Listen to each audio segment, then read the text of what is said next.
Peace. This is Bronzebird here with another video. Before I begin, like and subscribe. Thank you. So today's conversation is going to be one that's very serious, and I want to make the disclaimer before I begin that I do not endorse, nor do I advocate for any sexual misconduct between either gender, male or female. I'm just here to assess one of these articles that came up about like a month ago, in which the background of the story is a woman that's been repeatedly arred by a police officer, well, a woman in the police force, a fellow police officer, arred by their captain or sergeant. And the reason I make this video is because I want men to understand that, you know, dealing with a woman that already has baggage, even though this is different because there was not a third party or a primary, you know, person involved that could have been her husband, boyfriend, or whatever. This was nearly a sergeant abusing his power on one of his coworkers. And so when I make videos or conversations like this is to warn men out there that you have to be very careful with a woman who might have been psychologically damaged from a situation prior to when you came in, because anything can happen. And we have the understanding that women do hold a lot of baggage, in which they will use situations that happened 20 or 30 years ago and still act as if it happened yesterday. And the thing about it is that you have to take these situations seriously when getting to know the woman that you're with, because it could damper the relationship if she hasn't healed from the situation, or it could help out because she's done the work. She doesn't forget about it, because nobody's going to forget the psychological damage that's done to them by either male or female. You understand? And, you know, this week I just want to make this conversation because it's very important in understanding the mating goals, the mating process, and understand, I guess, what they call pair bonding and this, that, and the third, because there's a lot that goes into it. And these conversations don't get talked about because usually when you're the one that's coming into this woman's life, you're basically picking up the slack for what the last man did to her. And I'm not saying her reasons is frivolous. I'm not saying her reasons shouldn't be taken seriously. I'm not saying that. But what I've noticed, and this is why it's going to be a hard conversation to have, I've met women or I've known stories of women that might have gotten arred by someone. And I've heard a couple of times that women have had sexual relations, sexual intercourse with men that's involved in the police department, and they've consistently been on the basis of abusing these women and arring them too. And so it's like slipping on thin ice when you're dealing with a woman that comes from that type of situation, because you have to make sure you're not doing anything that may make her be reminded of those situations in the past. But also with today's article, I want to assess, which kind of made me question the whole entire ordeal, and which I understand, but I still question it. When you're dealing with something as sensitive as that, why would it happen again and again and again and again? And this is why I start to I'm trying to, you know, read in between the lines. Not saying that this case is BS. I'm not saying that at all. But I really want to make sure that when going through this article, you know, we take the time to decipher it bit by bit, piece by piece. And also, this is reminding me about a lot of these dudes within the entertainment industry, infamously like Bill Cosby, that's got accused for sexual misconduct by these group of women that came forward, and some of them admitting that it's false and it's not real. And so I just want to make brothers understand that, you know, this Me Too era could be something where the woman is using it for her own gain, whether it be capital or something else. Or it could be the fact of the matter, she really was afraid to come forward and talk about her misconduct with a man, but now she's being backed up on other people and this, that, and the third. It's a whole rabbit hole we can go with these type of stories. And I want to just be very careful with today's assessment that we're just understanding things from just the way that there is without judgment, and then making sure we're getting into it fast and steady on it. You understand? So I'm going to share my screen.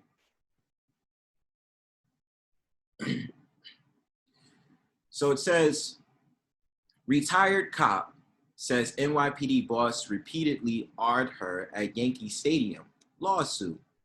Shout outs to Noah Goldberg. So, says a retired NYPD officer says she quit the force and a coveted assignment at Yankee Stadium because her boss repeatedly AR'd her at the ballpark, the ex-cop claims in a Bronx Supreme Court lawsuit. The former cop alleges NYPD captain Jeffrey Brianza first sexually assaulted her after work in a bathroom at the Bronx Stadium in June 2020 and then continued to force himself on her for more than a year after that, according to the suit filed against Brianza in the city on Monday. And sad to say it, but this is as true as it gets. You know, a lot of these women that feel as if they're going to get into these higher positions of authority, you know, usually it comes within a sexual favor. And usually a lot of these like institutions where it's like the use of like guns of force and stuff like that, usually men are just using women in there for sexual gratification.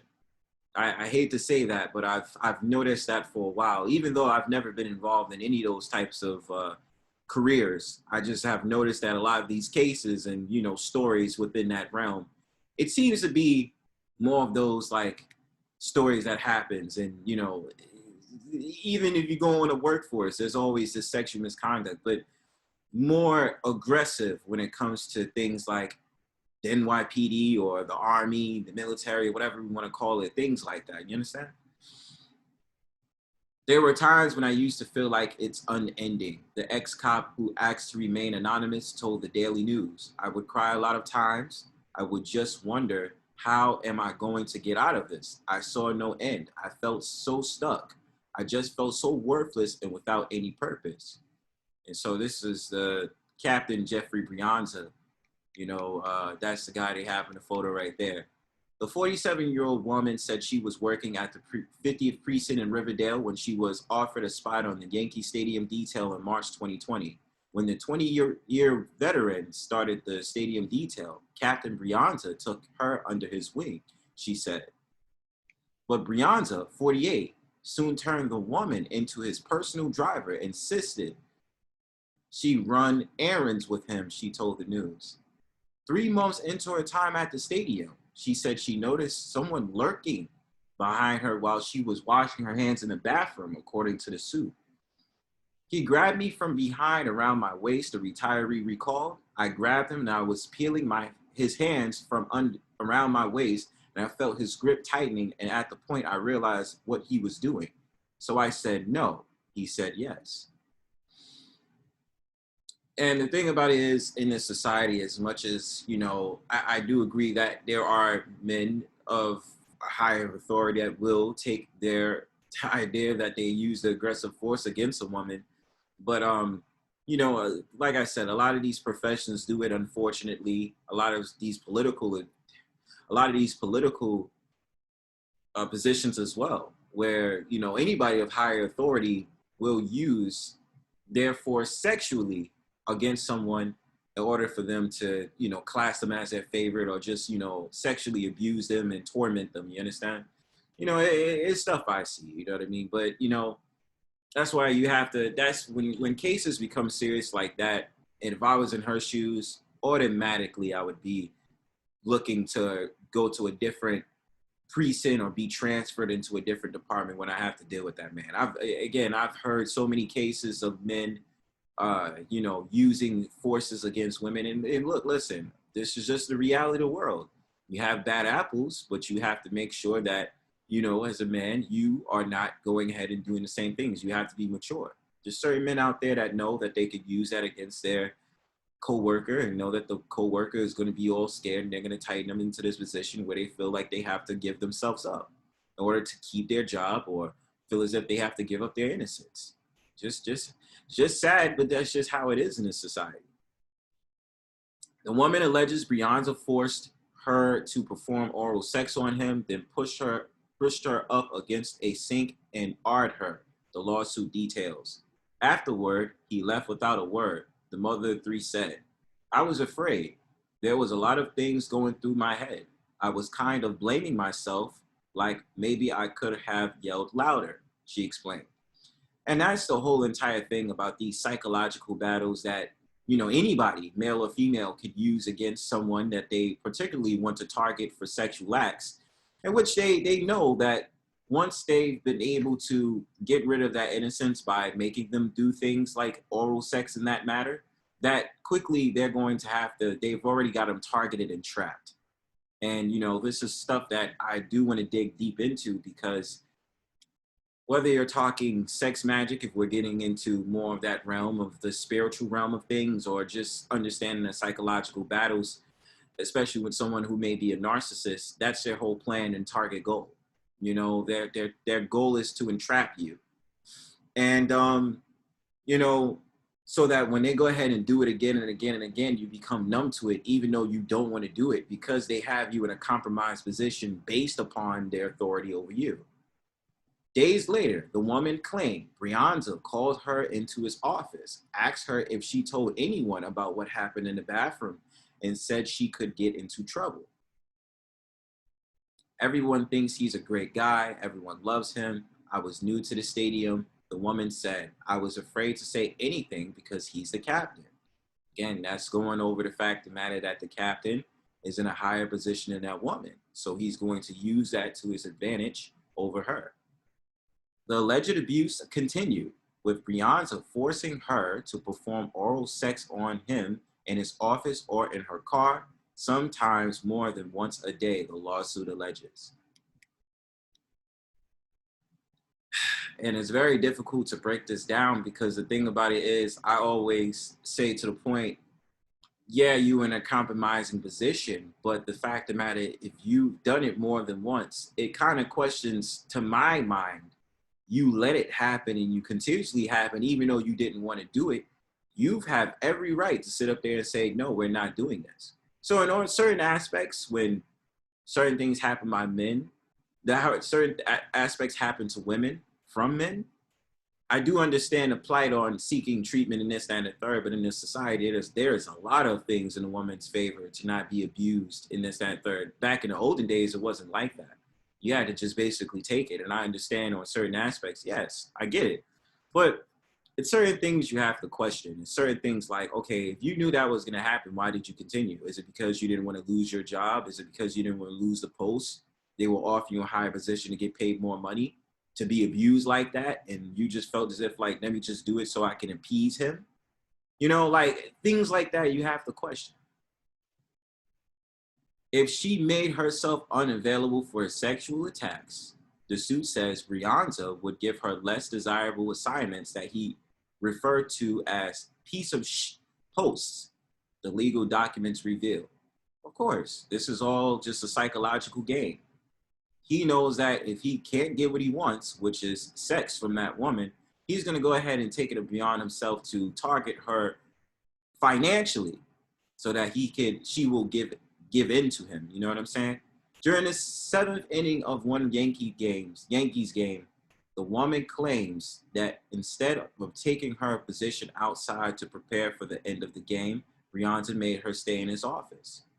Her boss pushed her head towards his groin and said, "You take your post," according to the lawsuit.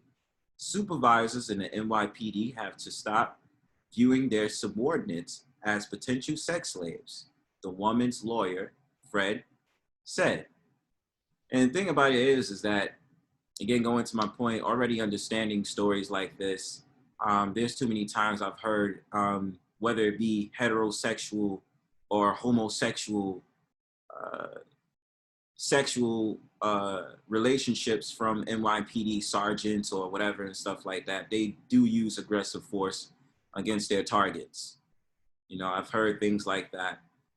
After one alleged R in the NYPD's women's locker room at the stadium in September, the woman decided she could not take the abuse any longer, realizing it was destroying her love for the job as well as her physical and mental health, she said. "I couldn't even set foot in the building. It was just the strangest thing," she said. "It's literally like I couldn't move. I couldn't go. My heart was racing and I would be sweaty. Everyone was there, but no one to talk to." That month, she reported the alleged assaults to a union delegate, who informed the NYPD, which stated an Internal Affairs Bureau probe, she said. The NYPD said the allegations are under investigation and declined to comment on the lawsuit. The city law department said it would review the case when they're served. Brianza was transferred to the 25th precinct a month after the woman first spoke to IAB. The captain could not be reached for comment, but Chris Manahan, president of the NYPD's Captain Endowment Association, said, "These are far-fetched and reaching allegations that will be determined untrue." So that's just another word of I'm protecting my homeboy, even though he did some dirty shit. I just want to make sure that we have the understanding this woman is lying. You understand? Even though it might be true, what she's saying, and from it I'm actually siding with the woman. I think it actually probably is true because a lot of these stories I've heard, when the thing about it is these captains, these sergeants or whatever and stuff like that, they keep things under wrap because they're protecting their boy based upon the fact and matter that they're in that position and they do low down dirty shit and they don't want to be caught. So of course they're going to cast it as frivolous. That's what they always do. The woman retired shortly afterward and has little faith in investigation into a high-ranking member of the department. "The police department has no room for someone like me who reported your captain," she said. "One of the things I wanted to miraculously happen is I go back to work, but I don't think that's reality. I would like to know no one else will go through what I went through." And that's going to be something I'm going to dig into a little bit more as time goes on about professions and about sexual misconduct. Because in order for me to make the assessment for a better world for men to understand and be aware of, we have to look at stories from both angles. So I like to start with the story of the woman being the victim first, and then move into the conversation about men being abused on the force, whether it be the police department or other things like that. Because I know too many stories of whether it was consensual or unconsensual, where men and women get into these back and forths of, having sex at work, in which I view corporate America as just another version of high school. So I call it high school 2.0. I say this all the time. And I believe that when it comes to these workforces, that men and women may be getting bored. They may feel as if, like, when it comes to the workforce, that's their basic way of trying out new penis or trying out new vagina, because they've been looking at that person for a while and, they decided, hey, let me ramp it up a bit with my sexual flirtation. So I'm going to go ahead and use my force on them, and maybe they'll like it, maybe they won't. And unfortunately, you will have bad guys like Brianza that will use that as a way of his position being the way that he's able to clamor on to this woman. You know what I'm saying? But again, I don't advocate for any sexual misconduct. I don't care what gender you are. If it's inappropriate, it's inappropriate. No one should be have sex against their will. But this is why I question this, you know what I'm saying? Because if it happened the first time, why do you let it happen again, right? Because I can understand that, it's the money, it's this, that, and the third, but you have to have a conscience. If this happened once and this guy got into your pants without your permission, it's going to unlock that key for him to psychologically morph you down, right? But this is why, again, I want to make this assessment, because too many men might get into these situations where a woman might be battered to the bone. And I mean that psychologically, where she uses the fact of the matter she's been abused by men like Brianza. So it's psychologically a battle for her to get into the next relationship because of the fact of the matter that happened to her. So it's like you have to be on thin ice dealing with this woman. And usually these women that morph themselves into feminism as a support group, they're looking for a reason to be predatory towards men. I'm not saying all, but I'm saying a lot of these women that feel as if they've been in these bad relationships with men, they get into feminism as a shield, as a way for them to feel comfortable around women that may hate men. And so they may become a lesbian, or they may become just one of these women that might deal with men sexually, or use some type of way of getting one over on a man by doing such and such, or whatever tactics they like to use.